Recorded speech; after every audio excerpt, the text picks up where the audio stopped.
46வது அதிபர் Joe Biden உரை நிகழ்த்திருக்கிறார். அந்த உரையை பார்க்கலாம். Vice President Harris, Speaker Pelosi, Leader Schumer, Leader McConnell, Vice President Pence, and my distinguished guests, my fellow Americans. This is America's day. This is democracy's day, a day of history and hope, of renewal and resolve. Through a crucible for the ages, America has been tested anew, and America has risen to the challenge. Today, we celebrate the triumph not of a candidate, but of a cause, the cause of democracy. The people, the will of the people has been heard, and the will of the people has been heeded. We've learned again that democracy is precious, democracy is fragile, and at this hour, my friends, democracy has prevailed. So now, on this hallowed ground where just a few days ago violence sought to shake the Capitol's very foundation, we come together as one nation, under God, indivisible, to carry out the peaceful transfer of power as we have for more than 2 centuries. As we look ahead in our uniquely American way, restless, bold, optimistic, and set our sights on the nation we know we can be and we must be. I thank my predecessors of both parties for their presence here today. I thank them from the bottom of my heart. And I know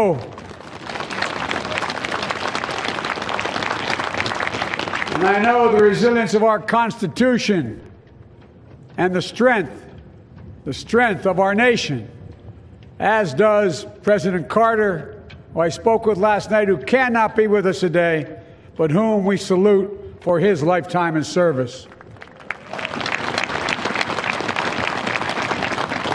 I've just taken the sacred oath each of those patriots have taken, the oath first sworn by George Washington. But the American story depends not on any one of us, not on some of us, but on all of us, on we the people who seek a more perfect union.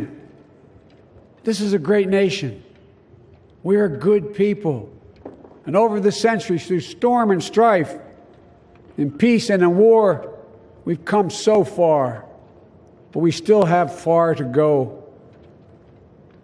We'll press forward with speed and urgency, for we have much to do in this winter of peril and significant possibilities.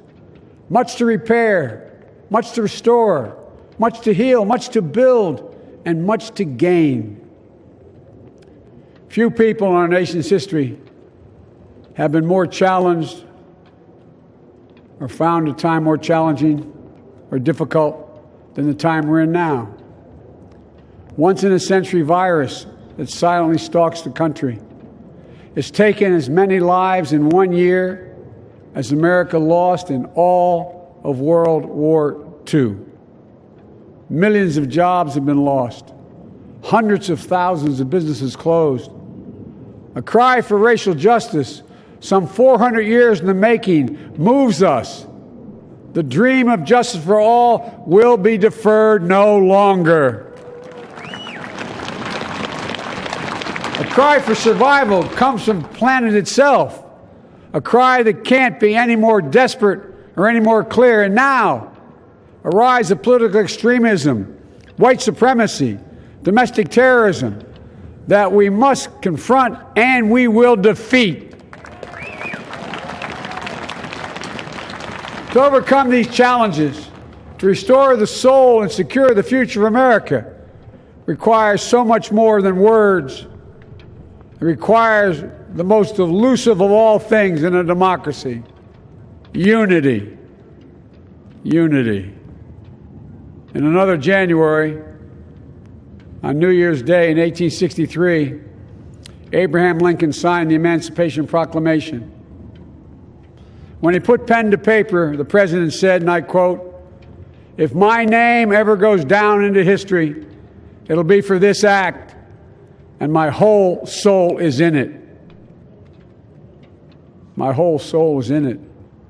Today, on this January day, my whole soul is in this, bringing America together, uniting our people, uniting our nation.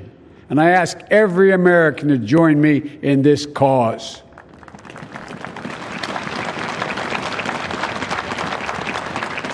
Uniting to fight the foes we face: anger, resentment and hatred, extremism, lawlessness, violence, disease, joblessness, and hopelessness. With unity, we can do great things, important things. We can right wrongs. We can put people to work in good jobs. We can teach our children in safe schools. We can overcome the deadly virus. We can reward work and rebuild the middle class and make health care secure for all. We can deliver racial justice, and we can make America once again the leading force for good in the world. I know speaking of unity can sound to some like a foolish fantasy these days. I know the forces that divide us are deep and they are real. But I also know they are not new. Our history has been a constant struggle between the American ideal that we're all are created equal and the harsh, ugly reality that racism, nativism, fear, demonization have long torn us apart. The battle is perennial, and victory is never assured. Through Civil War, the Great Depression, World War, 9/11, through struggle, sacrifice, and setbacks, our better angels have always prevailed. In each of these moments, enough of us have come together to carry all of us forward. And we can do that now. History, faith, and reason show the way of unity. We can see each other not as adversaries, but as neighbors. We can treat each other with dignity and respect. We can join forces, stop the shouting, and lower the temperature. For without unity, there is no peace, only bitterness and fury. No progress, only exhausting outrage. No nation, only a state of chaos. This is our historic moment of crisis and challenge, and unity is the path forward. And we must meet this moment as the United States of America. If we do that, I guarantee you we will not fail. We have never, ever, ever, ever failed in America when we've acted together. And so today, at this time, in this place, let's start afresh, all of us. Let's begin to listen to one another again, hear one another, see one another, show respect to one another. Politics doesn't have to be a raging fire, destroying everything in its path.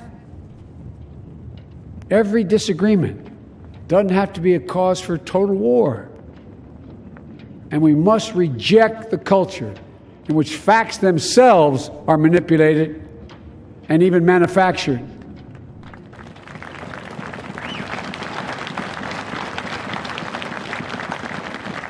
My fellow Americans, we have to be different than this.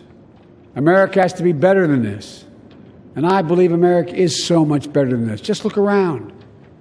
Here we stand in the shadow of the Capitol Dome, as was mentioned earlier, completed amid the Civil War, when the Union itself was literally hanging in the balance.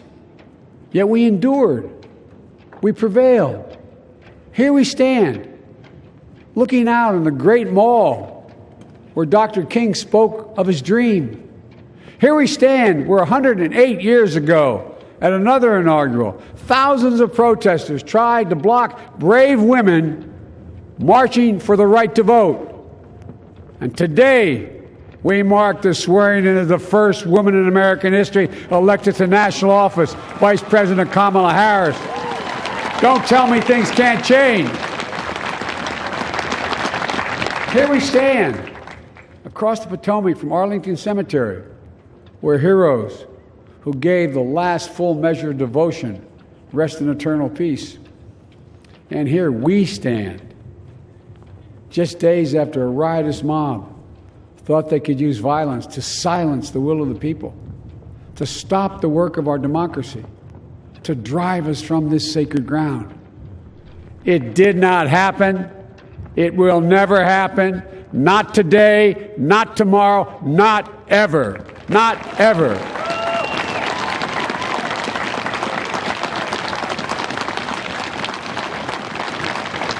To all those who supported our campaign, I'm humbled by the faith you've placed in us. To all those who did not support us, let me say this. Hear me out as we move forward. Take a measure of me and my heart. And if you still disagree, so be it. That's democracy. That's America. The right to dissent peaceably within the guardrails of our republic is perhaps this nation's greatest strength. Yet hear me clearly. Disagreement must not lead to disunion. And I pledge this to you. I will be a president for all Americans. All Americans. And I promise you, I will fight as hard for those who did not support me as for those who did.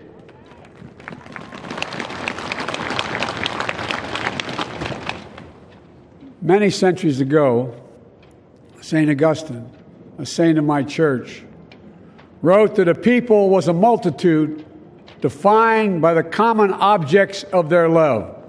Defined by the common objects of their love. What are the common objects we as Americans love that define us as Americans? I think we know. Opportunity, security, liberty, dignity, respect, honor, and yes, the truth. Recent weeks and months have taught us a painful lesson. There is truth and there are lies. Lies told for power and for profit. And each of us has a duty and a responsibility as citizens, as Americans, and especially as leaders. Leaders who have pledged to honor our Constitution and protect our nation, to defend the truth and defeat the lies. Look, I understand that many of my fellow Americans view the future with fear and trepidation. I understand they worry about their jobs. I understand.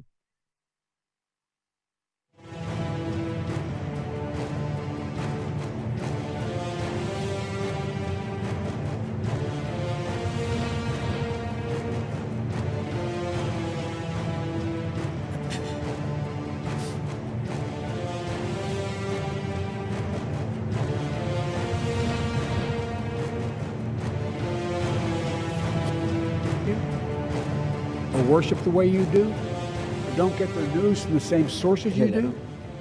We must end this uncivil war that pits red against blue, rural versus urban, or rural versus urban, conservative versus liberal. We can do this if we open our souls instead of hardening our hearts, if we show a little tolerance and humility, and if we're willing to stand in the other person's shoes, as my mom would say, just for a moment, stand in their shoes. Because here's the thing about life. There's no accounting for what fate will deal you.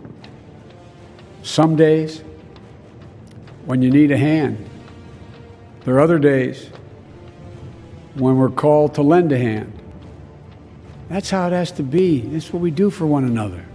And if we are this way, our country will be stronger, more prosperous, more ready for the future. And we can still disagree. My fellow Americans, in the work ahead of us, we're going to need each other. We need all our strength to persevere through this dark winter. We're entering what may be the toughest and deadliest period of the virus. We must set aside politics and finally face this pandemic as one nation. One nation. And I promise you this, as the Bible says, weeping may endure for a night, but joy cometh in the morning.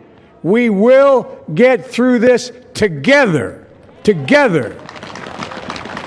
Look, folks, all my colleagues I serve with in the House and the Senate up here, we all understand the world is watching all of us today.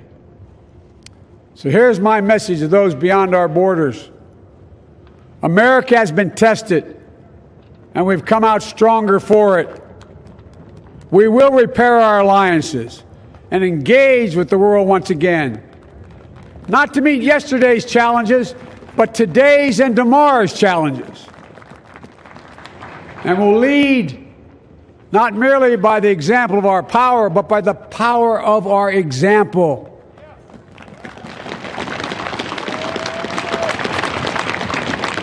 We'll be a strong and trusted partner for peace, progress, and security. Look, you all know we've been through so much in this nation. And my first act as president, I'd like to ask you to join me in a moment of silent prayer. Remember all those who we lost in this past year to the pandemic. Those 400,000 fellow Americans, moms, dads, husbands, wives, sons, daughters, friends, neighbors, and co-workers.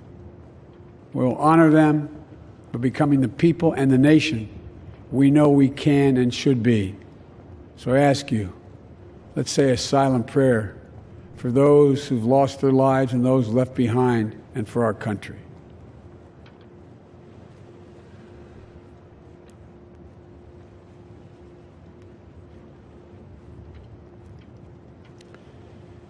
Amen.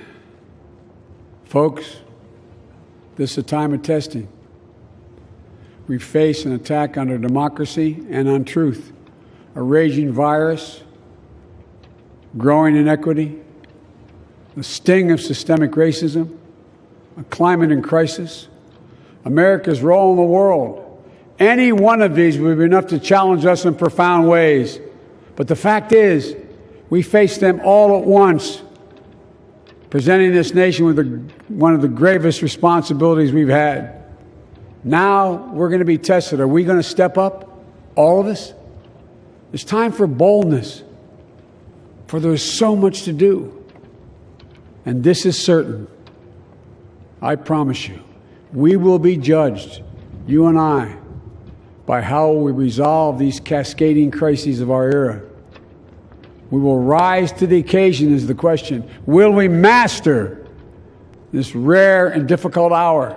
Will we meet our obligations and pass along a new and better world to our children?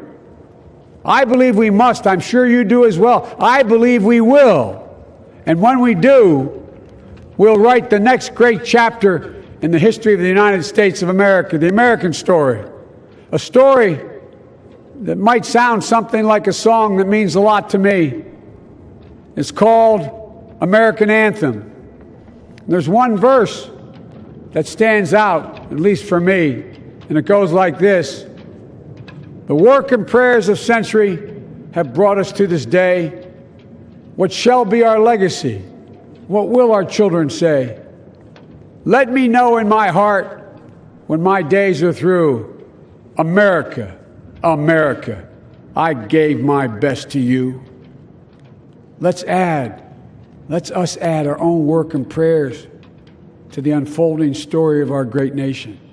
If we do this, then when our days are through, our children and our children's children will say of us, they gave their best, they did their duty, they healed a broken land.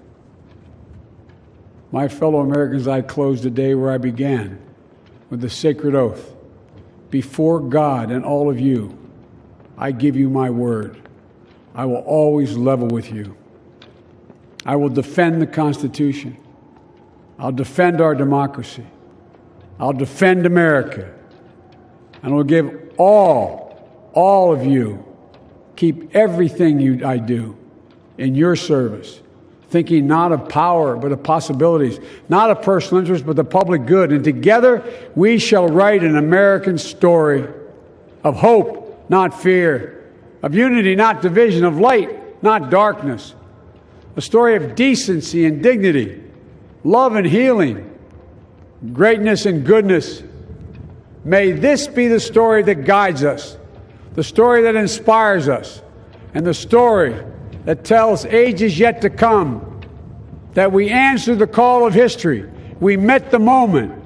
Democracy and hope, truth and justice did not die on our watch but thrived. That America secured liberty at home and stood once again as a beacon to the world. That is what we owe our forebears, one another, and generation to follow. So, with purpose and resolve, we turn to those tasks of our time, sustained by faith, driven by conviction, and devoted to one another and the country we love with all our hearts.